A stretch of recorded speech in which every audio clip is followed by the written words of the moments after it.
بسم اللہ الرحمن الرحیم۔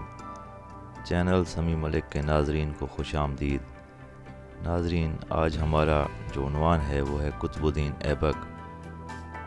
قطب الدین ایبک بر صغیر کا پہلا مسلمان بادشاہ تھا جس نے دہلی میں اسلامی حکومت کی بنیاد رکھی، جو دہلی سلطنت کے نام سے مشہور ہوئی۔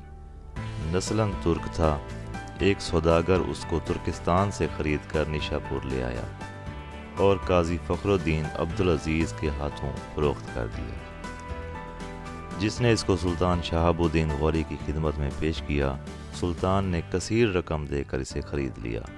شکل و صورت تو کبھی تھی لیکن ایک انگلی ٹوٹی ہوئی تھی، اس لیے لوگ اس کو ایبک شل یعنی خستہ انگشت کہتے تھے۔ قطب الدین ایبک نے رفتہ رفتہ اپنی صلاحیتوں کا سکہ سلطان پر بٹھا کر اس کا قرب حاصل کر لیا۔ 1192 میں سلطان محمد غوری نے دہلی اور اجمیر کو فتح کر کے قطب الدین کو ان کا گورنر مقرر کیا۔ اگلے سال سلطان نے کنوج پر چڑھائی کی۔ اس جنگ میں قطب الدین ایبک نے اپنی وفاداری اور سپاہ گری کا ایسا ثبوت دیا کہ سلطان نے اس کو فرزند بنا کر فرمان فرزندی اور سفید ہاتھی عطا کیا۔ قطب الدین کا ستارہ اقبال چمکتا گیا اور اس کی فوجیں گجرات، راجپوتانہ، گنگا جمنا کے دوآبہ، بہار اور بنگال میں نصرت کا پرچم لہراتی ہوئی داخل ہوئیں۔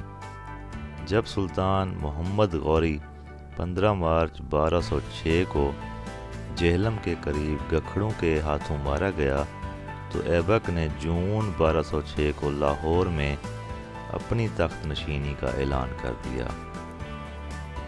قطب الدین ایبک کی گورنری کا زمانہ فتوحات میں گزرا تھا۔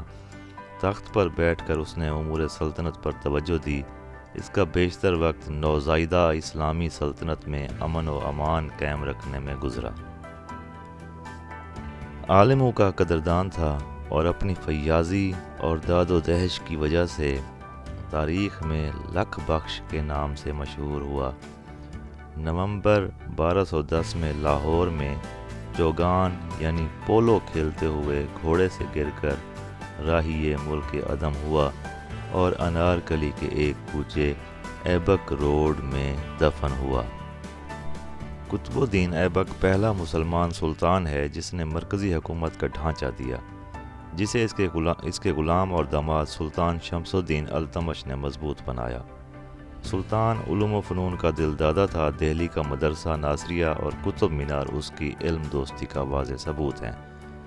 قطب مینار محض ایک مینارہ نہیں ہے بلکہ دراصل شمالی ہندوستان سرزمین پر قائم ہونے والی سب سے پہلی مسجد کا مینارہ ہے، جو اسلام کی شان و شوکت کا عظیم مظہر اور سرزمین ہندو پر اللہ اور رسول کا کلمہ بلند کرنے کی اہم نشانی ہے۔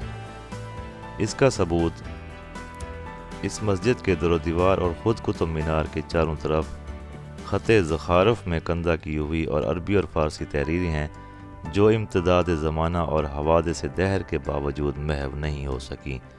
قطب مینار کے پہلے دروازے پر پہنچتے ہی آپ کو اس کے دروازہ پر جو تحریر منقش دکھائی دے گی وہ اللہ کے رسول کی مشہور حدیث ہے۔